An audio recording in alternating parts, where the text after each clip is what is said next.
What's going on there, YouTube, and welcome back to another comic book video. Okay, so we are going to wrap up our coverage over Norman Osborn's Thunderbolts team, where we pick up a story that ties in to the Siege event, where it wraps up everything that has been happening in Marvel Comics since Civil War. Remember, Civil War was a storyline where basically the American government made a new law, where if you're going to be a hero in America, you need to register and work for the American government. And if you don't do so, you would basically be arrested. Now, America made a lot of teams to go out there, way to basically to arrest people who were breaking the law. And one of those teams was the Thunderbolts.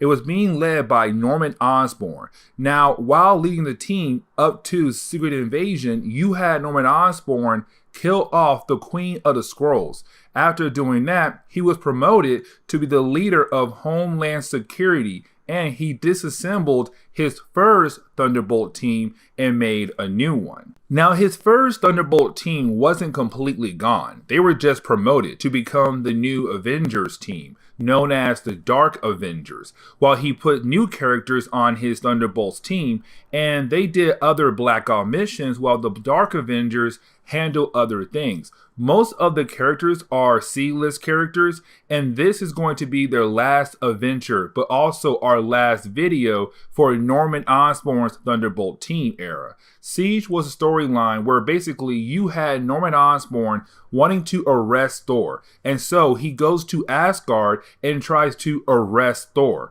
Remember, Asgard at this point floats over Oklahoma, and with that happening, Norman felt like he has the right to arrest Thor because it is on American soil. Now, at the end of our last video, we have to remember that basically Scourge, who is actually Nuke, had killed off Headman. He was shot and killed by Scourge because in our last video, you had some agents of Atlas basically do some mind games on Scourge, where if he sees Norman Osborn, he was told to kill Norman. So when the Thunderbolts arrived back at their base and was getting debriefed by Norman, but it was a recording in a hologram, Scourge tried to shoot Norman and the bullets went through the hologram, killing Headman. Of course, with this death, you do have some team members not okay with the death of Headman, like Ant-Man and Paladin. Paladin being a mercenary, and this is the third Ant-Man. So not Scott Lang, not Hank Pym, this is Eric, an Ant-Man who was riding the line between good and bad.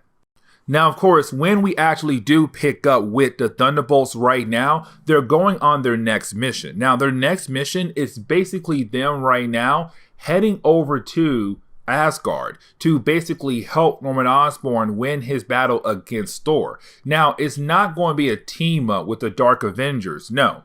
What Norman wants his Thunderbolts team to do is to basically sneak in the backside of Asgard to find a very powerful weapon. And that weapon is the Spear of Odin. Now, here's the thing though, the Spear of Odin has no safeguards like Thor hammer does. And so really anybody could use that weapon. And if they do, it could make them a very powerful threat. And so what Norman Osborn wants is that he wants his Thunderbolts team to basically steal the Spear of Odin to give him an edge over Thor. Because it is right now Norman just trying to arrest Thor and any Asgardian who's working alongside with Thor. And so that is the new mission for the Thunderbolts. Now, right before we are actually able to see them go on this mission, we can basically tell right now Norman Osborn has no idea what happened to Headman.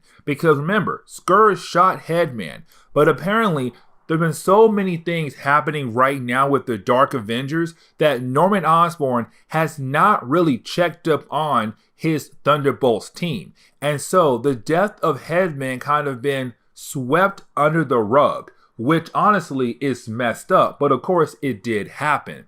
And so with that happening, of course, right now, again, you have some team members very upset with the idea of what Scourge did. And of course, it's Scourge not having any kind of punishment, but also no remorse for what he did to Headman. Now, there is another character missing right now, and that character is Ghost. And Ghost was this character who basically joined the Thunderbolts when the new team came in after the first team had left to come the Dark Avengers. Now, with that being said, Ghost has been doing a lot of different things. Like, for example, he was trying to basically bring down Norman Osborn from the inside out. On top of that, Ghost was also trying to add new tech to his old tech to make him better. And finally, between this story and our last story, Ghost was trying to kill off Tony Stark. Now, with him trying to kill off Tony Stark and failing, Tony Stark had basically sent Ghost over to Asgard.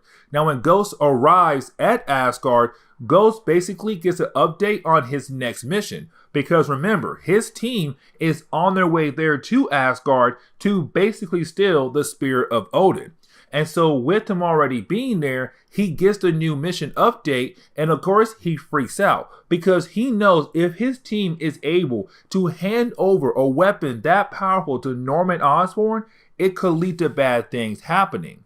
And so you have Ghost say, I have to call in help. I have to send this information to somebody to basically help me. Now, Ghost does call in teams that you would think he would call in. First, he calls in Tony Stark, and of course, Tony has him blocked. He calls in Fantastic Four, that's a no right there. He calls the X-Men, also a no. And so right now, when it comes to Ghost, he's kind of like, who can I call? Because right now, if the Thunderbolts are able to get that spear and hand it over to Norman, it's game over for the heroes. Now, luckily for Ghost, that information does get to somebody, and it does get to Amadeus Cho. Now, Amadeus Cho is actually one of the smartest people in the world. Now, I want to say he's right underneath Reed Richards, Dr. Doom, and also Valeria Richards. I want to say he's 4th or 5th. I could be wrong, but I do know he's up there. Now, with that being said, right now, he's kind of part of the mighty Avengers. And so, of course, with him getting that information from Ghost, he's kind of like, oh my God, if his team is able to get that Spear of Odin, Norman will be unstoppable. And so this is Cho saying, we need the mighty Avengers to make sure that right there doesn't happen. Now we do jump over to the Thunderbolts. Now right now you do have this team on their way over to Asgard. Now I do want to point one thing out. This team has no trust at all in one another. And matter of fact, when it came to both teams that were basically being led by Norman Osborn, there was no trust. I mean, you had some trust in the first team, but this team right here, the trust is even lower than the last team. And so right now you have a lot of characters hating on Scourge. One, because Scourge did kill off Headman, but two, because Scourge is literally unstable. Like, his mental state is not good right now. And of course, it does freak everybody out. Now, on their way to Asgard, they are shot out of the sky by an Asgardian arrow. Like, this dude shot an arrow and blew up their entire jet. But either way, though, you do have this team being shot out of the sky, and of course they have to fly down, or really parachute down, into Asgard. Now, luckily for them, they do land near the hall that will lead them over to the Spear of Odin. But on their way there, you still have this team arguing with one another, because again, there's no trust. They hate each other. They hate Scourge, but also they hate each other as well. Now, actually, you can say that Paladin and Ant-Man kind of do like each other, but the rest of the team, no, you cannot say that. There is no trust in this team. Now, after all the arguing and fighting and all of that, you do have the team basically continue on with their mission. And of course, they go down the hallway that is going to lead them into the room that is holding the Spear of Odin. Now, on their way there, of course, they do see different things that basically intrigue them. So like powerful weapons, or of course, money, jewels, these things that basically intrigue a lot of people. Now, of course, they want to take these weapons, or take the gold, or take the jewels. But of course, you have Scourge say no, because to him, they're on a mission. He looks at Norman Osborn as like this great, amazing man, this general. And so, of course, when your boss or your general gives you a mission, you have to follow that mission. And that means not being sidetracked by different things that you are intrigued by. And so, of course, he does tell his team, hey, listen, put everything down right now. We have a mission to go through right now. Now, of course, as they're walking down the hallway, and of course, they do find the chest that is basically holding the Spear of Odin. And so, of course, right now, their first half of their mission is accomplished. Now, they must get this spear over to Norman Osborn. But right after finding the Spear of Odin, of course, they have to get that spear over to Norman Osborn. But while they're trying to leave, of course, they are confronted by an Asgardian guard. Now, this Asgardian guard is nobody important. It's not like he's one of those main characters in the Thor comics, so no one cares. But of course, he was there to guard the Spear of Odin. And so, of course, he's here to stop them from taking the spear over to Norman Osborn. Now, you do have Mr. X being able to basically just kill off this Asgardian so that him and his team can go ahead and move on and give the spear over to Norman Osborn. But while you have the Thunderbolts trying to leave, well, that is the moment they do run into the mighty Avengers. So like US Agent, Stature, and also Vision. Now, of course, there is one more team member, but he's not there at the moment. But of course, this new mighty Avengers team is going to try their best to take on the Thunderbolts. Now, with the Thunderbolts, we actually do pick up with them fighting against the mighty Avengers as we dive into the second chapter. Now, getting into the second chapter and them fighting against one another, it does give us some very interesting battles. So, for example, you do have Cho battling against Mr. X, which honestly made a very interesting battle because when it comes to Mr. X, he's a psychic. He's able to read your mind and know what you're going to do next as a fight move. And so, of course, with him knowing that, he's able to usually counter that. But when it comes to Cho being a genius and Cho constantly thinking of different things left and right, Mr. X was unable to basically read his mind, and Cho was able to take out Mr. X in a very unique way. But you do have other battles like Ant-Man and also Stature. Now, Stature hates Ant-Man because remember, this is not Scott Lang. This is not her father. Remember, Stature is the daughter of Scott Lang. She is Cassandra Lang. But either way, though, when she does see Eric in the Ant-Man suit, it does bother her because her father was Ant-Man. And you have this Ant-Man basically just ruining the name of Ant-Man by being a bad guy and working for Norman Osborn. Now, you do have Vision basically chase after Paladin because right now you have Paladin going for the Spear of Odin. Now, of course, you do have Vision actually try to reason with Paladin. And the reason why, because even though Paladin is a bad guy, in this storyline, really, he was a good guy at one point. And matter of fact, I want to say Shadowland does come after this storyline right here, and Paladin does become a good guy again, and he does help out Misty Knight. But it's also Vision saying, you used to be an Avenger, like for a short period of time, yes, but you are or you were a good guy. Why are you helping these guys out when they're trying to do bad things? Now, in reality, Vision is right because Paladin has shown us that he is a good guy. Yes, he loves to get paid because he is a mercenary, but he has shown us a lot of times that he is a good guy deep down. But for right now, he's not. And so you have Paladin grab the Spear of Odin and actually use it on Vision. Now, luckily for Vision, Vision was able to phase through the attack. Well, most of it. And you see what I mean later on. But either way, with the spear being used, it does cause a lot of damage. Now, right after the spear was basically used by Paladin, it did get teleported somewhere else. And so now you have two teams trying to basically reach the spear, because they see how powerful it is. And of course, if that spear does fall into the wrong hands, it will lead to a whole lot of problems. And so, of course, it does lead into a second round of fighting. Now, with the second round of fighting, it does lead into a very interesting battle. And to me personally, it is a very good battle. And that battle between the U.S. agent and also Scourge. And that fight is actually between the U.S. agent and Frank Simpson. Now, this fight is actually very important. And the reason why, because when it comes to these two guys, they're hardcore Americans. Like, let me explain. Scourge was known as Frank Simpson or Nuke before this identity, but basically he was part of Weapon Plus, and with him being part of Weapon Plus, he was one of the many projects they done over the years to make different kinds of weapons for different kinds of reasons. So like, for example, Weapon 1 was Steve Rogers' Captain America. Weapon X or Weapon 10 was Wolverine. But between those two weapon projects, you had Weapon 7, which was Frank Simpson, Nuke.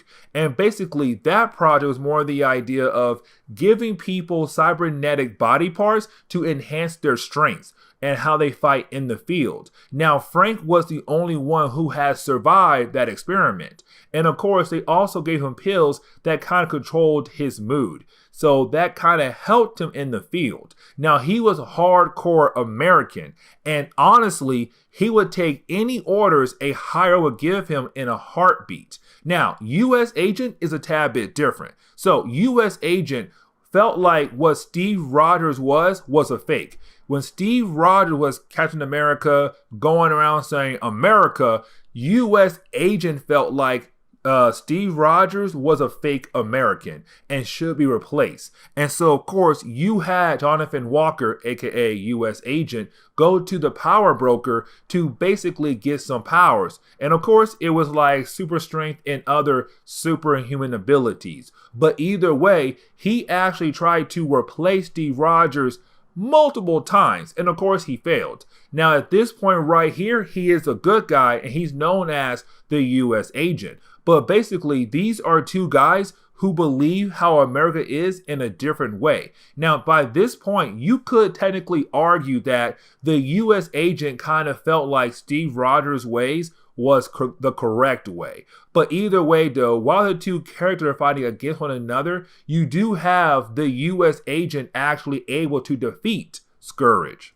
Now we actually do pick up with Cho and Vision. And right now you have Cho trying to fix up Vision. And the reason why, because earlier, even though Vision did phase through the attack that was done by Paladin when Paladin was using the Spear of Odin, that attack still did some kind of damage to Vision. Now, of course, right now, Vision needs to be fixed up by Cho. But while you have Cho trying to fix up Vision, well, that is the moment they are confronted by Ghost. And it seems like Ghost has the opportunity to basically take out both Vision and Cho. And so while that's happening over there, you do have the rest of the characters still trying to race to the Spear of Odin. And of course, it does lead into more battles happening in the middle of Asgard for this spear. And so it's honestly a crazy battle. Now, with that being said, while you have the two teams racing towards the Spear of Odin,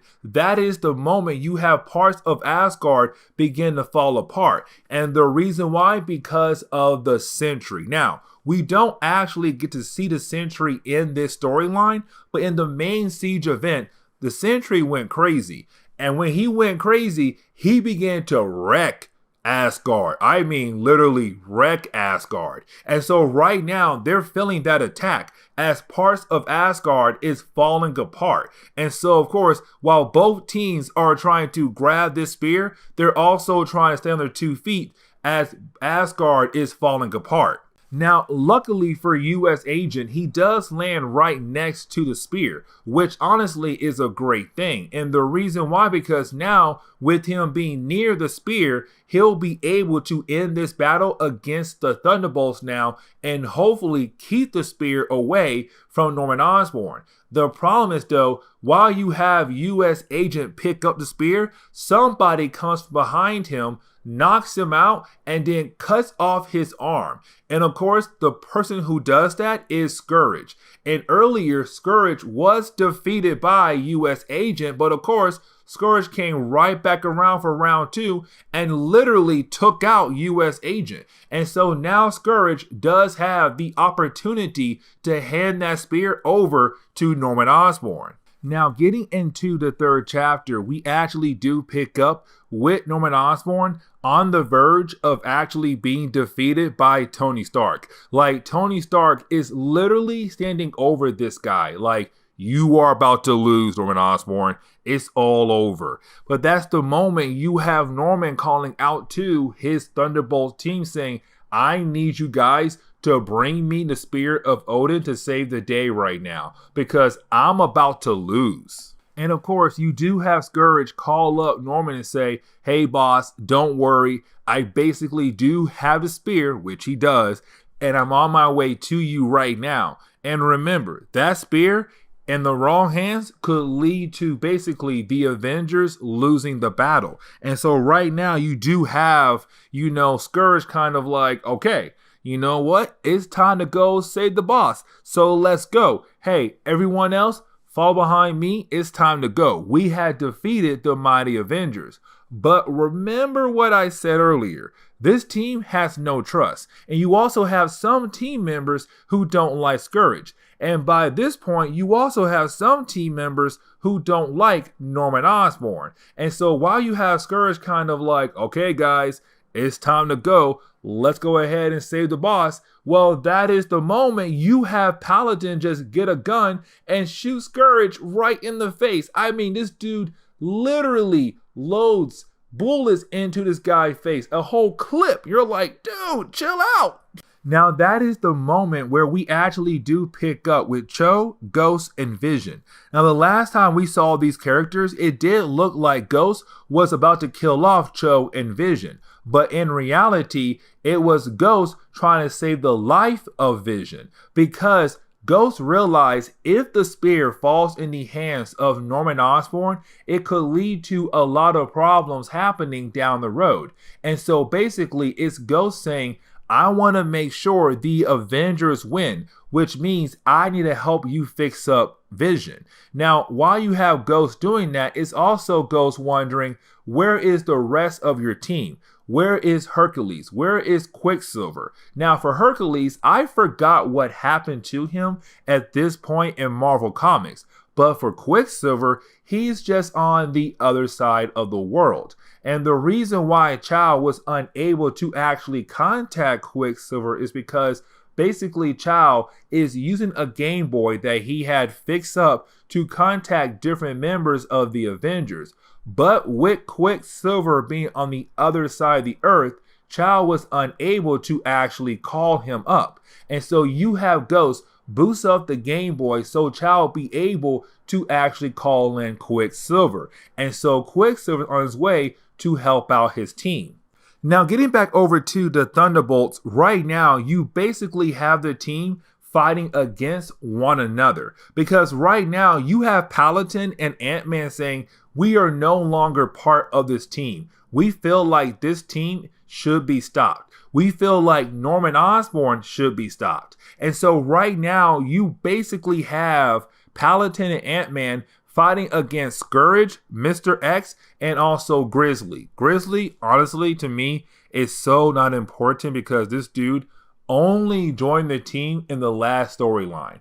But either way, he's here as well. But you do have them fighting against one another over the Spear of Odin. Now, with Paladin and Ant-Man basically leaving the team, it does look like they're going to help out the Avengers to stop the Thunderbolts from handing over the Spear of Odin over to Norman Osborn. And so it does lead into some interesting battles. The problem is, though, the spear does fall into the wrong hands.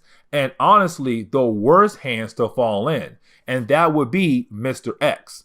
Because remember, when it comes to Mr. X, he's literally the perfect killing machine. He's able to read your mind, read your body and say, oh, I know what you're going to do next. I know what kind of moves you're planning to do on me, and I know how to dodge those moves. And so he becomes like the almost perfect killing machine.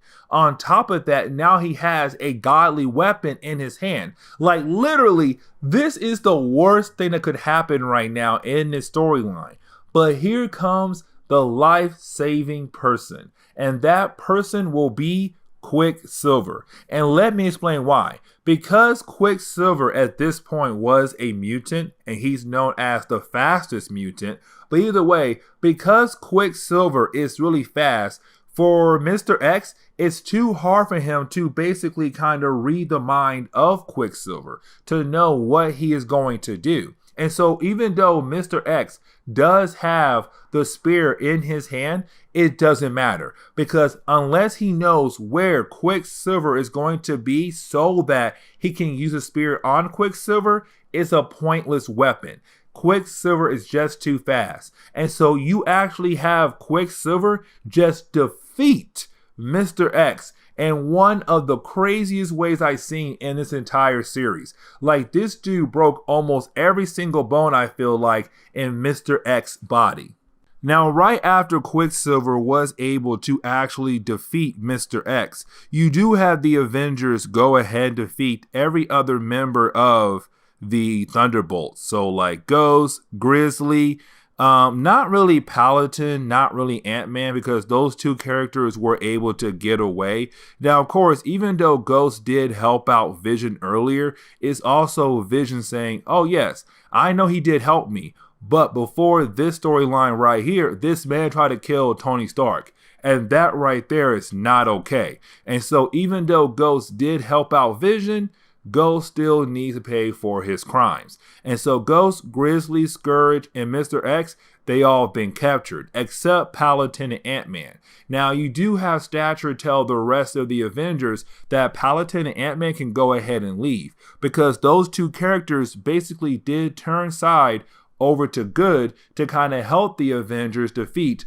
the Thunderbolts. Now, while you have the Avengers go ahead and leave to go join the battle with the other Avengers who are fighting against Norman Osborn and his Dark Avengers, you do have Paladin and Ant-Man say goodbye.